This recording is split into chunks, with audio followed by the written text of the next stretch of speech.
Next topic which we are going to deal is dielectric. Before moving to this topic, I want to confirm we have not yet reached the main topic, that is capacitors. But capacitors, one of the major ingredient is dielectric. Until and unless we clarify this much section, there is no sense going to the next topic. So dielectric material is actually any material, or I can say this just like an insulator. What is insulator? It doesn't conduct electricity. But there is some difference between dielectric and an insulator. Dielectric materials can be polarized, whereas insulators can never be polarized. So what do you mean by polarization, etc.? We'll take it later on. So dielectric, you just understand, is a material which is an insulator and which can be polarized. And there are two types of dielectric material, that is polar dielectric and non-polar dielectric. Polar dielectric are those materials which are made up of polar substances or polar molecules, whereas non-polar dielectric are those which are made up of non-polar molecules. Polar and non-polar terms you have learned in chemistry, I'm damn sure about it. Anyways, we'll go for polar molecules. What do you mean by a polar molecule?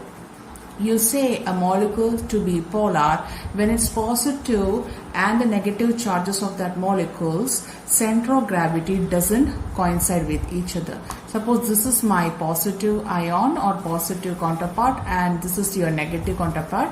They are not coinciding means you can easily see them, right? But suppose this is the nail is in showing you the center of gravity of positive one. This is negative one's center of gravity, and they are not coinciding. That is, you cannot see them as one. You see them as different. And this type of molecules are known as polar molecules. And one of the best example you have seen in chemistry is HCl. It is made up of H plus and Cl minus ions. And the Cl minus ion is quite large. So obviously their center of gravity is not going to coincide. Cl minus you can see as different and H plus will be very small and will be placed here. Right. Similarly, there is another molecule you would have heard, water, that is H2O. What is the structure? See guys, in chemistry etc. you will write it as O2 minus in order to make you guys understand. This is not a person's eyes, okay? This is O minus and O minus. And I'm going to write this as H and this as H. This is plus, plus, right? This H plus and this minus is balancing out. This minus and this plus is minusing out, okay? And there is an angle of 105 degree, I think so, right? This is the basic structure, right? So what is the major definition of polar molecule? Their center of gravity of positive and negative ions, they do not coincide. Now let's move on to the physics part of it. For a polar molecule, guys, you see a plus and a minus whenever, and this is one charge, one positive, one negative and one positive. They form what is known as dipole. On positive and negative, same equal amount of charge, they form a dipole. So you have a dipole here. Similarly, you have another dipole here, right? There are two dipoles, right? And dipole moment is always from negative to positive, negative to positive. So there is a dipole moment here and another dipole moment here, right? So H plus is forming a dipole moment with each of O minus ions. Right, this is the condition of a polar molecule in absence of electric field. I have just kept it as it is. They are a neutral condition. Now what happens in absence of electric field? There is no electric field means they are having what? This, suppose I am going to separately draw. This is oxygen, this is hydrogen, and this is hydrogen, sorry. And there is a dipole moment, right? This is P1, let's make it as P1 and P2. There are separate dipole moments, right?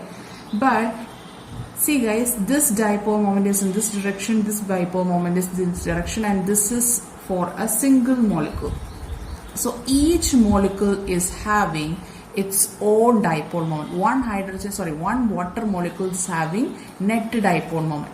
But what happens is, you understand water doesn't exist as single molecule. There will be multiples of molecules for a water condition. So I'm going to draw it like this, right? Large amount of water molecules you are having, right? So what happens when you draw they suppose this is minus plus, why minus plus, like this, right? Each molecule are having its own dipole moment. But the thing is, when there is no external field, they will not be aligned. They will be in different directions, right? Minus plus, minus plus, minus plus. So each dipole moment, this is one dipole moment, this is another dipole moment, somewhere else this is a dipole moment. This dipole moment P1 might be cancelled by someone else. Then another P1 will be existing, but and the direction might be in this direction, so that this P1 and this P1 cancel out. Right. So in absence of electric field, in case of a polar molecule, the net dipole moment will be 0. Not of a single molecule. Single molecule is having its own dipole moment, but the entire system, if I consider, each molecule's dipole moment can cancel out each other, so that the net dipole moment of this entire system is equal to 0. Clear? Right. So what happens if you give a electric field? You provide an electric field. You are keeping this entire scenario in external electric field. This is plus, this is minus. What happens? These guys who are moving in random directions, they are aligning in different direction. Now they will arrange in beautiful way in a parallel condition like this. Just like you guys are standing for national anthem, they will be standing in an order, right? So they get a proper direction.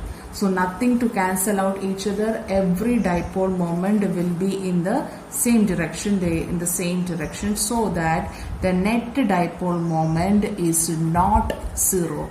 The net dipole moment is not 0. Clear? Right. Now we'll go for a non-polar molecule. What happens? What was the definition for I hope you remember what is non-polar molecule? Any molecule in which the positive ion and the negative ion, the positive charge and the negative charge, center of gravity, if they are coinciding with each other, then that is a non-polar molecule. And we'll see a hydrogen. Suppose hydrogen is made up of two H plus ions. They are of same type, right? So they will be easily overlapping with each other. Or you can take different examples of same type of ions. They will be coinciding with each other. Let's see carbon dioxide. Let's see carbon dioxide. Linear structure, right? CO minus, this is O minus, this plus, right? So what will be the, it's not seen. Right, structure is like this, minus to plus a dipole moment here, P1, P2, right, minus plus P1 dipole, plus minus, or this is another dipole. They are of same compounds, right, or same molecules. What happens? What will be the net dipole moment be? P1 minus P2, that is 0. Do you see what is the difference between non-polar and polar molecule? Non-polar molecule, in a single molecule itself, there is no dipole moment. Earlier case, in polar, the single molecule was having its own dipole moment. P1 and P2 exist. Net dipole moment is 0 in which condition? When there is no electric field for the entire compound. Let's make this a system, right? The net dipole moment of the system is equal to 0, but individual molecule has its own dipole moment. They become 0 when individual molecules' dipole moments cancel each other out. But here the individual molecule itself doesn't have its own dipole moment. Clear? So what happens here? If you consider to give an electric field, in presence of electric field, I'm going to draw it like this, right? This is a what? It's a polar molecule, non-polar molecule. Now I'm going to give an electric field for this guy. So what happens is he gets separated, right? This is let's really keep it like this. This minus, okay. Let's give the electric field in this direction, so that this is plus and this is minus, right? What happens? This negative charge sees a positive charge. So the shade goes on like this. right? This negative stays here and the positive, so that now there is a net separation between negative and positive charges. Then there is a separation between equal amount of charge, and now it is having a dipole moment, right? As well as the same process happens this system, right? So initially it was round, minus plus, minus plus, minus plus, minus plus, right? And individual molecules didn't have any dipole moment, so the net dipole moment of the system was already 0. Now what happened? You gave its electric field, they became like this. You are giving electric field in this direction, so the alignment becomes like this, right? E plus minus, minus plus, minus plus, minus plus, minus plus, right? So they are aligning individual dipole moments so that the net dipole moment is not equal to 0. I hope it is clear. So one thing is for sure, when you apply electric field in the condition on the case of both polar molecule and non-polar molecule, the net dipole moment is not equal to 0. So there exists dipole moment in the case of both polar and non-polar molecule. This much is clear, guys. Now what happens when a dielectric, either polar or non-polar, is kept in an external field? We'll learn it detailedly, and along with it some of the terms which is required for numericals as well as theory portion will be dealt now.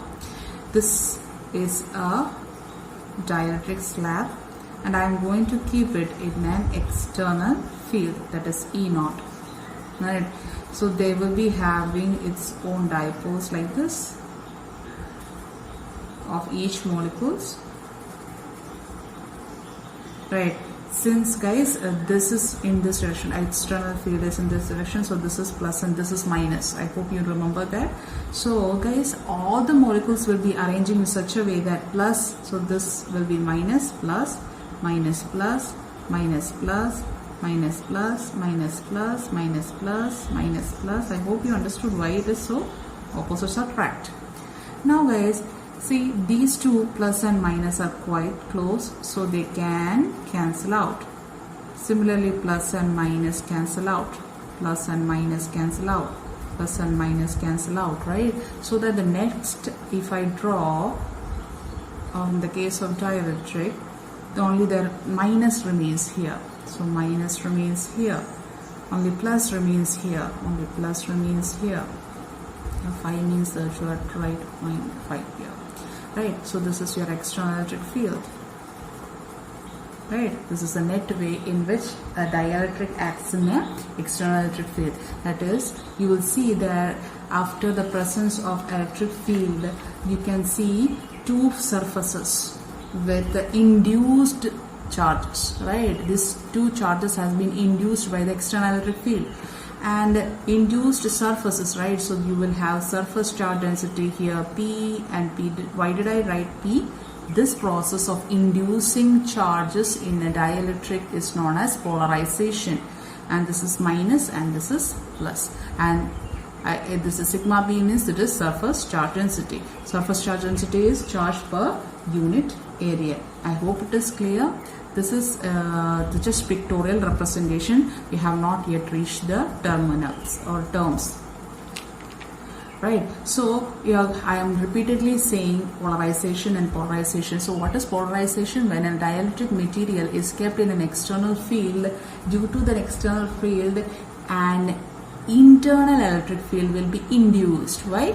Separation of charges, there will be an induced electric field in this direction, right? This process is known as polarization, right? That is alignment of the dipole moments of the induced dipoles with direction of the applied electric field is known as polarization. That isn't just a theory, but actual definition of polarization. And polarization is represented by capital P, guys. So dipole moment also is represented in capital letter P, but write it in small letter. That is, Small letter means in size small, okay? That is, this is polarization, and proper definition of polarization is dipole moment per unit volume. And guys, what will be the unit be? Dipole moment is charge into distance and volume is AQ. So it is Coulomb meter per meter cube. That is a unit. Or you can write the meters can be cancelled out, so it can be also Coulomb per meter square, right? And the dimensional formula is L raised to minus 2 TA. How you can get this dimensional formula? You can do it by yourself. You have been taught in the 11th class. Now let's move on. So I hope you understood what is the definition of polarization. Polarization is dipole moment per unit volume. Dipole moment per unit volume, right? And this polarization is occurring only due to the application of external field. Now let's move on. So guys, we are going for the terms of the polarization. What will be the net electric field now be? That is applied minus induced, right? The net electric field will be applied electric field minus induced.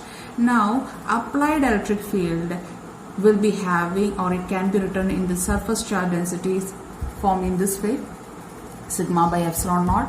Similarly, electric field is inside, right? Inside means here the surface density is not for the entire scenario, only for these two surfaces. So I will write it as sigma P by epsilon naught. Then I can write the formula in this form also, sigma minus sigma P.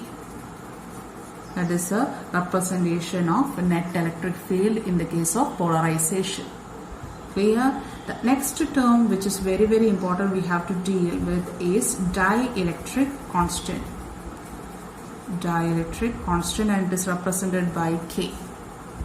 What it is the ratio of applied electric field to the reduced electric field or net electric field. Net electric field can be also termed as reduced electric field. What is applied electric field to reduced electric field? And there are some constant values which you have to by heart by yourself. That is, dielectric constant is always greater than 1 in the case of a dielectric medium, and K is equal to 1 in the case of air, and K is equal to infinity in the case of conductor. See guys, dielectric constant etc. as a material indicates how it will be acting, or how a material can act in the presence of electric field. If I have a material, or if I am considering air or a conductor, let's see conductor, it is having dielectric or K as infinity, means that sections, conductors inside part will not have any electric field, right?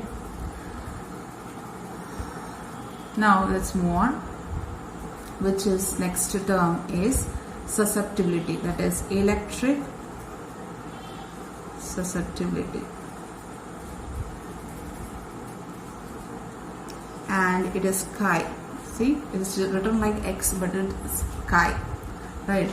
And that is CHI, right?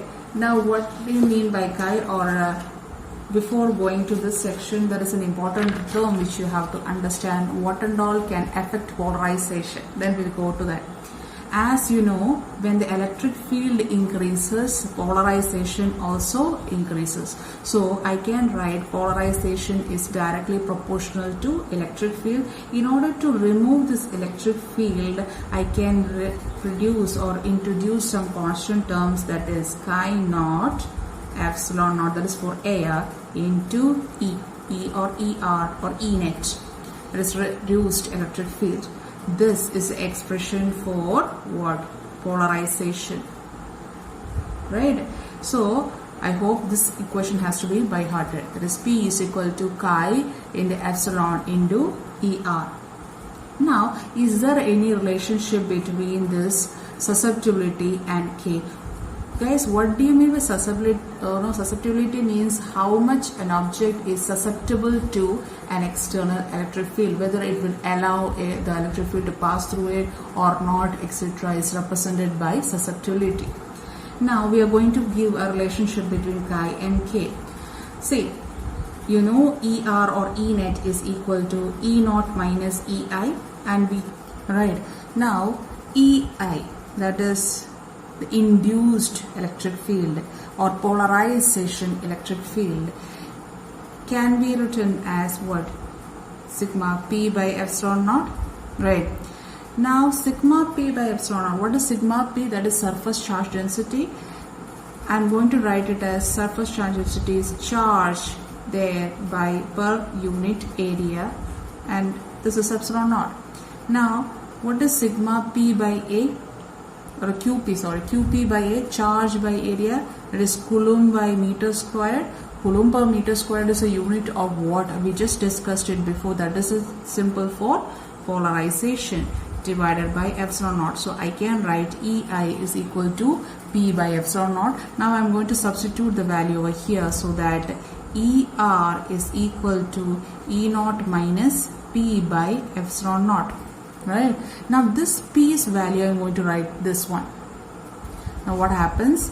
ER is equal to E naught minus chi naught epsilon naught ER by epsilon naught. Can I cut something? I can cut off E epsilon naught and epsilon naught, so that ER is equal to, sorry, E naught minus chi naught ER.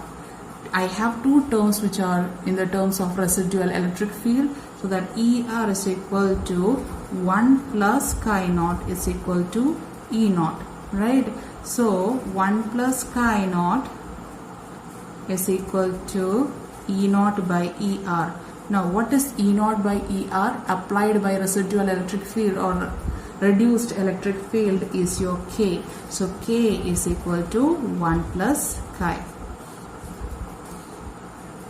Right? 1 plus chi naught, that is expression or gives a relationship between susceptibility and dielectric constant. I hope it is clear. So you will be asked even problems from this term also. Clear? The next term which we are going to deal with is electric displacement. Electric displacement, and this representation is D. Again, this is from the same formula itself. ER is equal to E naught minus P by epsilon naught. Right, now in place of E naught I am going to write the sigma by epsilon naught. This and all terms we have learned earlier in the earlier video. P by epsilon naught, I can write it as sigma minus P by epsilon naught, that is your ER. Now this epsilon naught goes over here, so ER into epsilon naught is equal to sigma minus P.